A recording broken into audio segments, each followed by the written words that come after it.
এই গিফটটা আমাকে আমার দিদি পাঠিয়েছে, আর যেখানে লেখা রয়েছে don't open it before 17th, মানে এটা আমাকে 3-4 দিন আগে পাঠিয়ে দিয়েছিল, তার জন্য আমি বলে দিয়েছে যে 17 তারিখের আগে ওপেন করবে না। তো চলো এটার ভিতরে কি আছে দেখি। সো বেসিক্যালি ব্যাপারটা হচ্ছে আমার দিদি আমাকে বার্থডের কয়েকদিন আগে গিফট পাঠিয়ে দিয়েছে, আর যেখানে লিখে রেখেছে don't open it before 17th। তো বার্থডের দিন সকালবেলা আমি স্নান করে গিফটটা ওপেন করছি। গিফটটা ওপেন করেই আমার রিয়াকশনটা হয়েছিল ওয়াও, আমি তো পুরো অবাক হয়ে গেছিলাম, কারণ এর ভেতরে কি গিফট রয়েছে সেই ব্যাপারে আমি কিচ্ছু জানতাম না। গিফটটা ওপেন করার পর অনেকটা সময় আমার এটা বুঝতেই লেগে গেছিল যে এটার ভেতর কি গিফট রয়েছে, আর আমার দিদির এত এফোর্টস থেকে আমি কান্নাকাটি শুরু করে দিয়েছিলাম আনন্দে। আমার 20 বছর বার্থডে স্পেশাল 20টা গিফট ছিল আর 20টা নোট ছিল। ফার্স্ট গিফট রয়েছে কিটক্যাট, সেকেন্ড গিফট রয়েছে একটা ওয়াইফ, থার্ডে রয়েছে এই ক্রাঞ্চি গুলো। আসলে এই নাম্বারিং করে এত নোট লেখা ছিল, আর যেগুলো পড়তে পড়তে আমি কাঁদতে শুরু করেছিলাম, কারণ আস্তে আস্তে আমি এতটা বড় হয়ে গেলাম আমি বুঝতেই পারলাম না। দুই বোন সারাদিন ঝগড়া করতাম, পাড়ার লোক ছুটে আসতো আমাদের ঝগড়া থামানোর জন্য,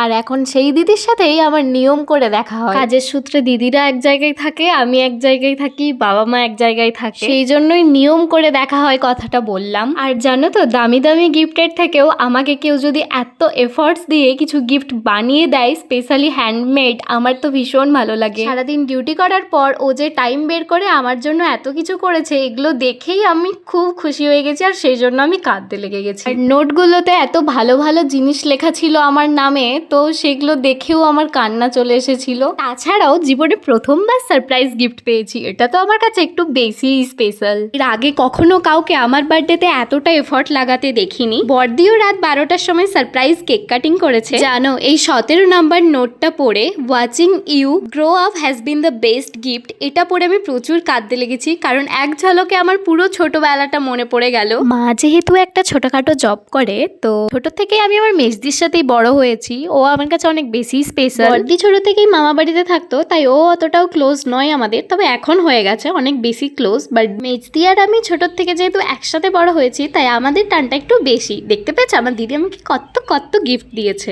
অনেক সুখ দুঃখের গল্প করে নিলাম তোমাদের সাথে। তো চলো, thanks for watching guys, follow for more, tata. আর আজকের ভিডিওটা কেমন লাগলো আমাকে একটা কমেন্ট করে জানিও অবশ্যই।